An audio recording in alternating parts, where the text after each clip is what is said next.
ናይ ሎሚ ጋሻና ገዲም ስነ ጥበባዊ የማነ ዘወንጌልዩ ኣብ 1977 ዝጀመረ ተመክሮኡ ከመይ ይመስል ነይሩ ይዕሊሉና ኣሎ ናብኡ ኸብለኩም ሙዚቃ ጀመርኩ እኮ 77 መጀመርታ ስፖላ አይኮነው ሙዚቃ ጀመረ ሙዚቃ ብለኸለ ግን ክራር ማለት እዩ ኣብ መጀመርታ 80 ካን ሙዚቃ ተማሂርና ሙዚቃ ምስተማርና መባእታ ማለት እዩ ተስፋን ከልከለታን ዓሊ ዓሴናን የሚለውና መባእታ ሙዚቃ ወሲድና ናይ ሓደ ሽዱሽተ ወርሒ ገለመለ ወጌርና ኣንፈታታት ናይ ሙዚቃ ማለት እዩ ተሸዕዋን ፍሉት የፅዋት ነይረ ሸዕዋላ ግን ሓፈሻዊ ዋላት ሙዚቃ ንምሃሮ ጊታር እውን ፅቡቅ ኣንፈት ነይሩ ምሽራ ክራር ከዓ ብዝበለፀ ብሕጊ ፍልጥ እያ ከምዚ ኢልና እንዳኸድና ከለና ኣብ ባህሊ ደስ ስራሓት እየ ነይረ ራሕባ ትበሃል ዓውዲ ነይሩና ኣብ ህዝባዊ ምንባር ኣብቲ ራሕባ ዝበሃል ዓውዲ ኣብ 1980 ሙዚቃ ተማሂርና ኣብኡ ከዓኒ ከም ሙዚቀኛትን ከም ኣባል ባህሊ ደርፊ ንፍትን ነይረ ሸርት ቆልዓ ከለኹ ኣብ ሰማንያታት ድሕሪ ተወሰነ እዋን 83 كان طرشنا خفت أحد وزينا بالقدر 44 كنا بالقدر 44 كان دحر حادثة روان أب مجمع في 84 كان أب دحر حادثة روان أفتنا بالقدر واحد تسحبنا أما بالقدر واحد سرع نيرا كان بالقدر كفل السراويت كفل السراويت كان سقع مجمع 3 ساعة سراويت نيرا أبغى بعد دحري توصل هو أب سراويت كتير بناتي جليد سراويت كتير خب سراويت نازلت نزيدة نازلت يعني أب أقرب عليه ثلاث مثل مالتي أقرب عليه ثلاث سبيت وصوم سرح نيرا والسبيت أب استفاد لي حاجات كثيرة أوروبا ملو أوروبا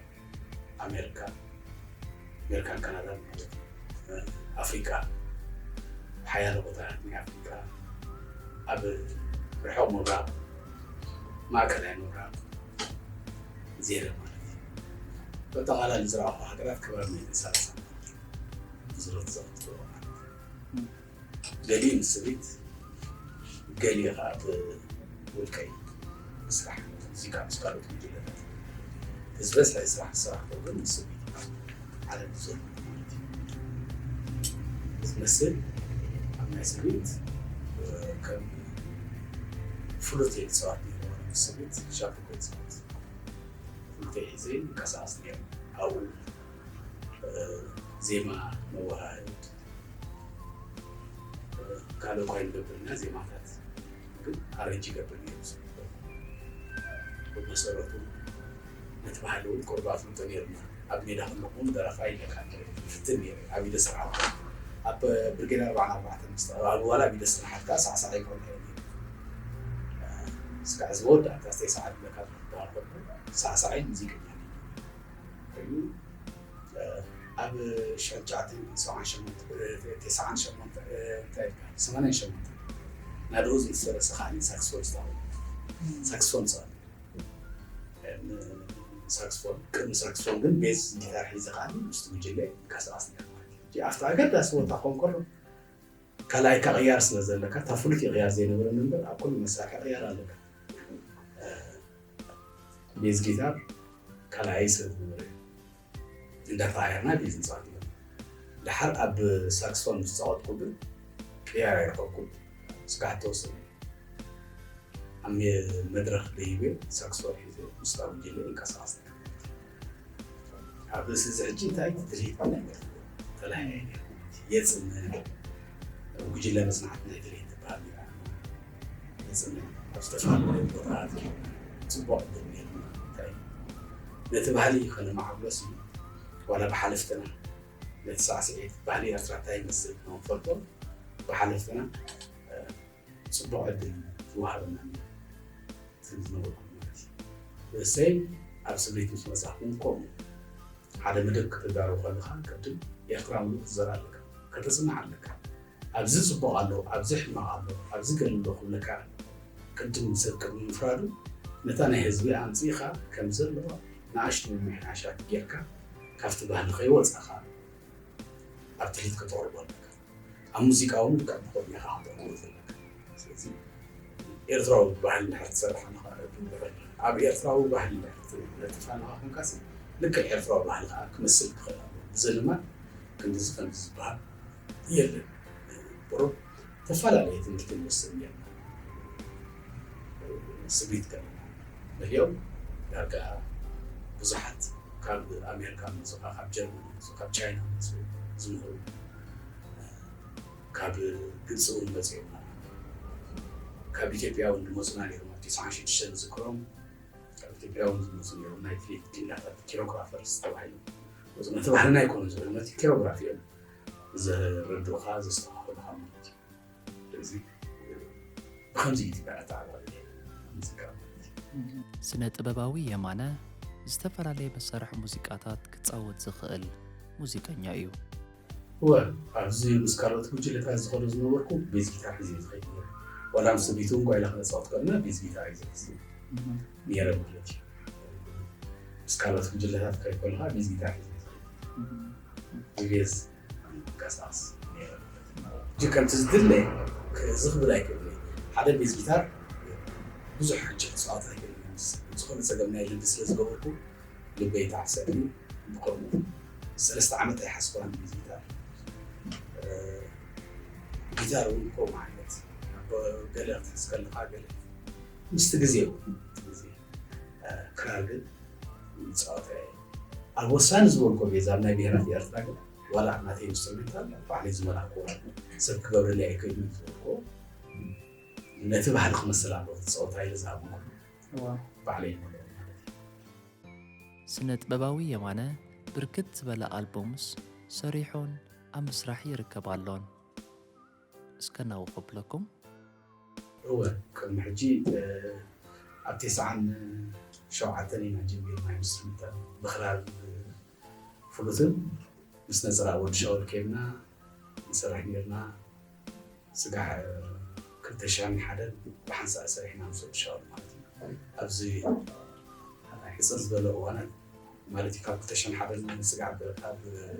97 ክሳብ 2001 ሰለስተ ዓመት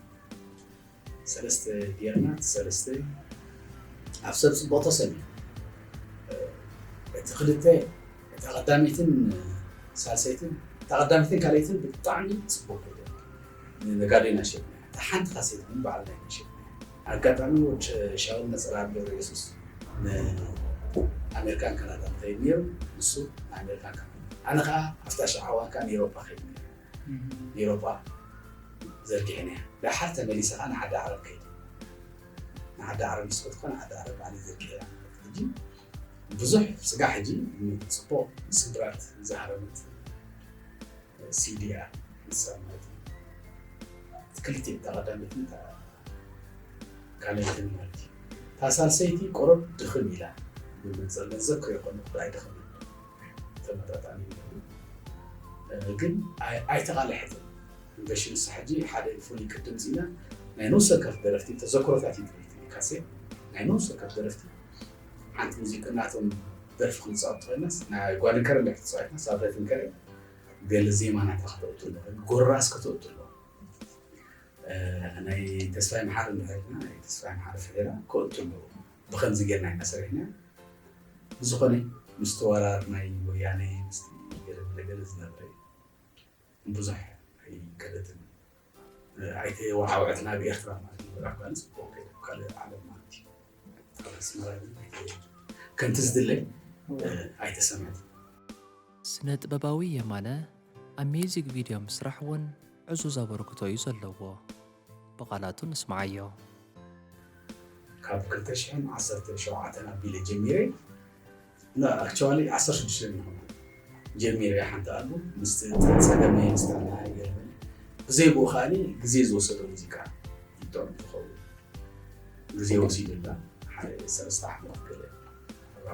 مزنا يكون عبت حيزالا نساتو بيها تمالي تبتارستي جي حداش ألبوم داري الله بكليبات ون جميل الله مع إيرتراوي تيجي نحكي ميالنا نساو نسبو على أمريكا من ساعة أبزو عبد البيت مرتكادر أبصوا أبسمرة نساب فولي ترى صراحة هي ثلاث دقائق هي ثلاث دقائق بكبو صراحة واقعي يسمعني أنا مالتي شغلنا هي تقول ترى ما تقول ده ما تيه قبل الزلمة جري بس جي كارلوا بعد بدهم جماعة صورنا لومي تلقى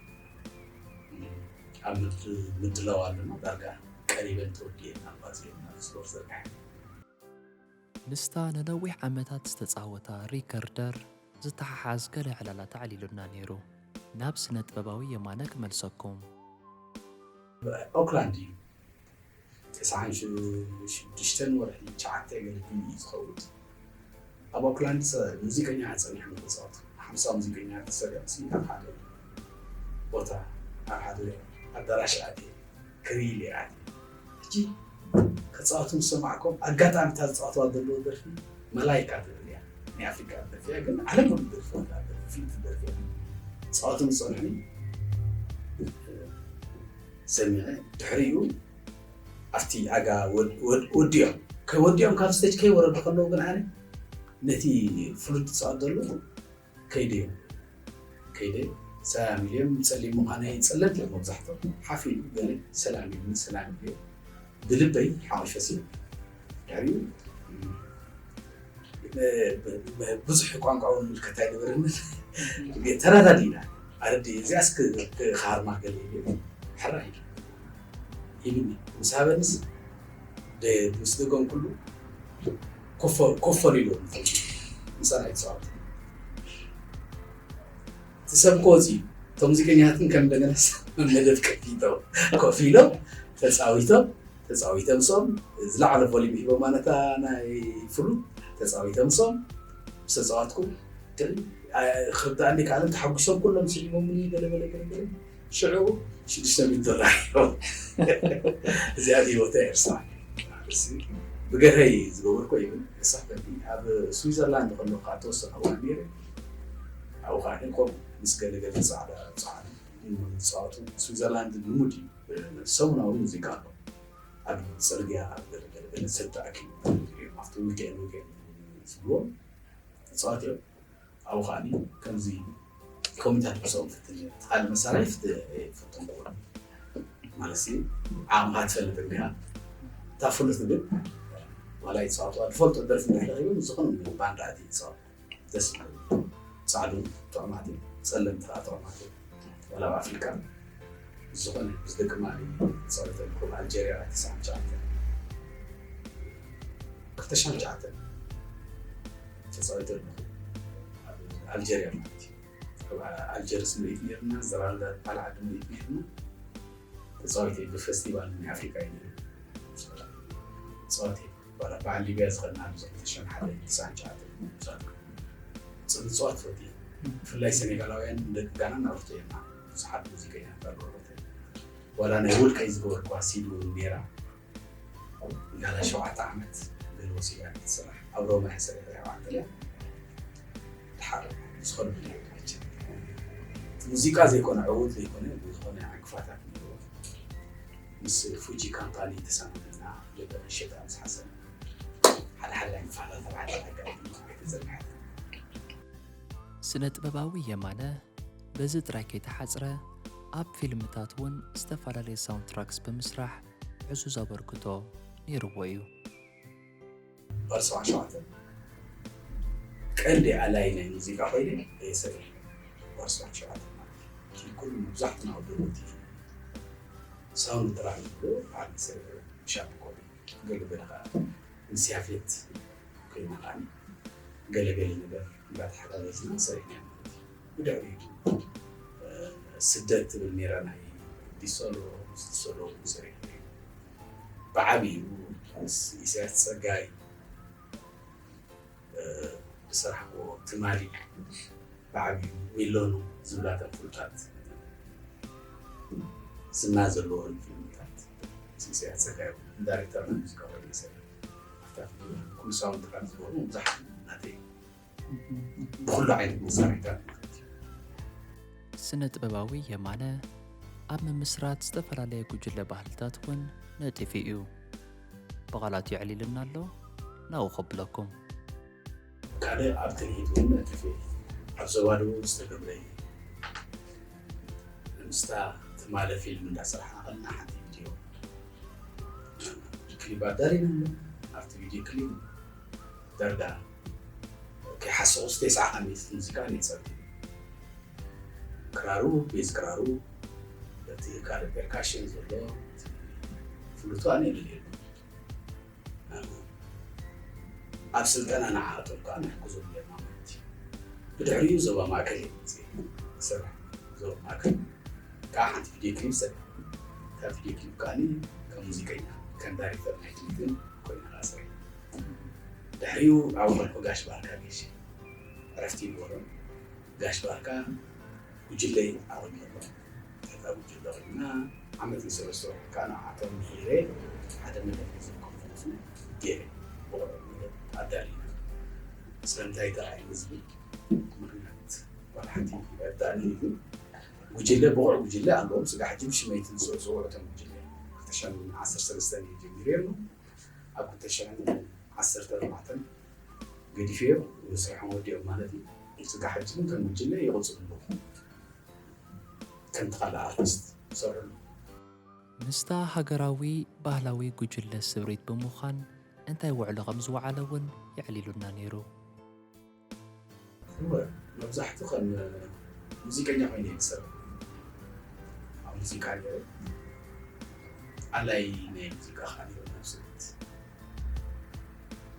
ናይ ሙዚቃ ሓላፍነት ተሰኪሙ ኣዋሃይደ ይሰርሕ ዝጎደለ ዜማ ደረፍቲ ይብል ኣሎ መሰጋገሪ ይበልፅ ማለት ምውሃድ ዝበሃል ብፍላይ እዛ ሕጂ ኣይሰርሕዋን ኣለዉ እምበር ውዱእ መደብ ዝሰርሑ ከለዉ ሓደ ኣብቲ ናይ ሙዚቃ ምውሃድ ዓብዪ ኣስተዋፅኦ ገይሩ ተሰሪራ ክኸይድ ብኖታ ብፅቡቕ እቲ ሙዚቃና ዝኾነ ብዙሕ ዘባርቕ ኣጋጥመና ስለ ዝነበረ ተፃሒፉ ክፀሓፍ ተኮይኑ ከዓኒ እቲ ናቱ ቢት ክንደይ ኣብስ ክንደይ ክኸውን ኣለዎ ክዒድ ዝበሃል ማለት እዩ ካብኡ ሸተት ከይበልና ብግቡእ ብሕጊ ናይ ሙዚቃ ተሰሪሑ ክኸይድ ናብኡ ዘሎ ጅሮታት መሰጋገርታት ሰሪሕና ኣብኡ ምሳሌ ነይሮም ከም ወይኒ ትበሃል ሳይሎፎን ትፅዋዕ እዛ ኮይና ፃዕሪ ሓሰኑ ዘይና ኣስተዋፅኦ ኣለዎ ናብቲ ጉጅለ ኣብ ስምዒት ከምዚ ጌርና ኢና ንፅውዖ ዕላል ምስ ስነ ጥበባዊ የማነ ዘወንጌል ኣብዚ ተዛዚሙ ኣሎ ኣብ ዝመፅእ ዘሎ እዋን ካለ ጋሻ ሒዘልኩም ክመፅእ ክሳብ ሽዑ ሰሰና እዩ